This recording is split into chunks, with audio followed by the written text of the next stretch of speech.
ኣብ ከተማ መቐለ ኣብ ዝተፈላለዩ ክፍላተ ከተማ ዝፈስስ ዘሎ ረሳሕ ፈሳሲ ኣብ ጥዕና ሕብረተሰብን ካልኦት ማሕበረ ቁጠባዊ ጸገማትን ይፈጥር ከም ዘሎ ቴሌቪዥን ትግራይ ተደጋጋሚ እናጸብጸበ ምጽንሑ ይዝከር። መቐለ ርእሰ ከተማ እዩ። ኣጋይሽ ዝዓርፍሉ፣ ኣጋይሽ ዝመጽሉ፣ ኣጋይሽ ዝስነይሉ እዩ።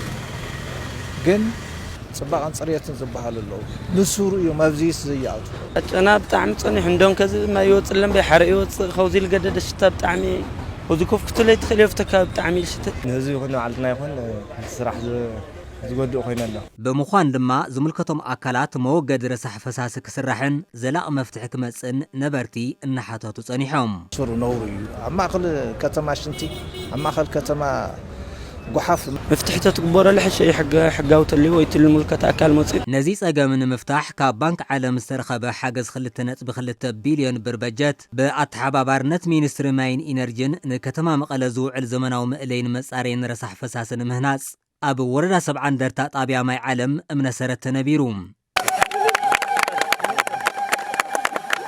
ከንቲባ ከተማ መቐለ ዶክተር ረዳእ በርሀ ምጅማር እቲ ፕሮጀክት ንምንቕቓሕ ኢንቨስትመንትን ማሕበረ ቁጠባ እታ ከተማን ወሳኒ ምዃኑ ይዛረቡ።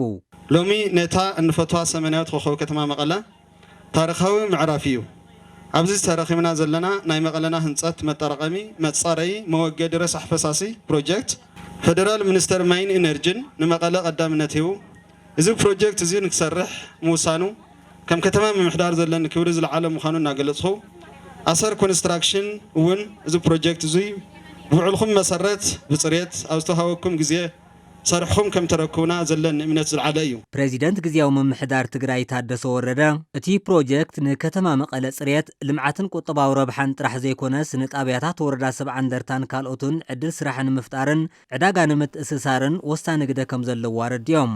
እቲ እምነሰረት ዝተነበረሉ ፕሮጀክትን ድሕሪ ኩናት ብፌደራል መንግስቲ ዝስርሑ ዝነበሩ ፕሮጀክታት ልምዓትን ህንጸቶም ብሰለጤን ክቐጽል ከም ዘለዎ እውን ፕሬዚደንት ታደሰ ገሊጾም በጅምር መቆማቸው አንዳንዱ ህዝብ ለህዝብ ጋር የገበያ ትስስርም የኢኮኖሚ እንትንም የተቋረጠ ስላለ ሜጋ ፕሮጀክቶች ትላልቆች ፕሮጀክቶች ተጀሚሮም ዝተቋረጹ ፕሮጀክታት ኣብ ምትእስሳር ኣዳጋን ቁጠባዊ ረብሓታትን ጸገም ይፈጥሩ ብምህላዎም ብፍላይ ምስ ህንጸት መንገዲ ዝተሓዙ ሜጋ ፕሮጀክታት ቀልጢፎም ክዛዘሙ ከም ዘለዎም ከተሓሳስብ ፈቱ እንዲፋጠን እንዲወሰን በዚህ አጋጣሚ ማሳሰብ ፈልጋለሁ። ሚኒስተር ማይን ኢነርጂን ዶክተር ኢንጂነር ሃብታሙ ኢተፋ እቲ ፕሮጀክት ኣብ ካልኦት ከተማታት ክህነጹ ካብ ዝተተሓዙ ትልምታት ብቐዳምነት ዝጅምር ዘሎ ምዃኑ ብምሕባር በዘይ ሙጉታት ቀልጢፍካ በመዝዛም ንኻልኦት መርአያ ክኾን ተስፋ ንገብር ኢሎም ዛሬ የምናስጀምረው የመቀሌ ከተማ የፍሳሽ ማስወገጃ ፕሮጀክት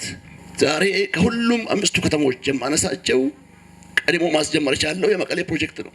ሎማዓንቲ ነጀምሮም ዘለና መወገዲ ረሳሕ ፈሳሲ ኣብዚ ሃገር ክህነጸሎም ካብ ዝተተሓዙ 5 ከተማታት ማለት እውን ባህር ዳር፣ ድሬዳዋ፣ ሐዋሳን ኣዳማን መቐለ ቀዳምነት ዝተዋህቦ እዩ። ኣብ ዝተጀመረሉ ግዜ ተዛዚሙ ድማ ክመረቕ እዩ። በተባለው ጊዜ ውስጥ ተጠናቀው ለምርቃት እንደርሳለን ማለት ነው።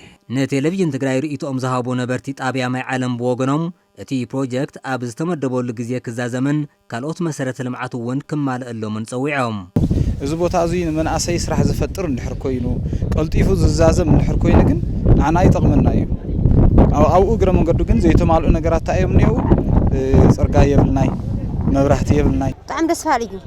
ደስ በሃልታ እዩ መሰረተ ልምዓት እንድሕር ተማልኡ መንእሰይና እንድሕር ልክዕ ብዙ ውዕልና ለኣተናየ እንድሕር ተመሓዚርና 4 ደስ ላለና እዩ። እቲ ፕሮጀክት ብኣሰር ኮንስትራክሽን ዝሳለጥ ኮይኑ ኣካያዲ ስራሕ እቲ ፕሮጀክት ኢንጂነር የማን አብርሃ እቲ ፕሮጀክት ኣብ 1 ዓመትን 6 ወርሕን ከም ዝዛዘምን ኣብ መርግጋጽ ሓምለዋይ ልምዓት ከተማ መቐለ ናይ ባዕሉ ተራ ከም ዘለዎ ሓቢሮም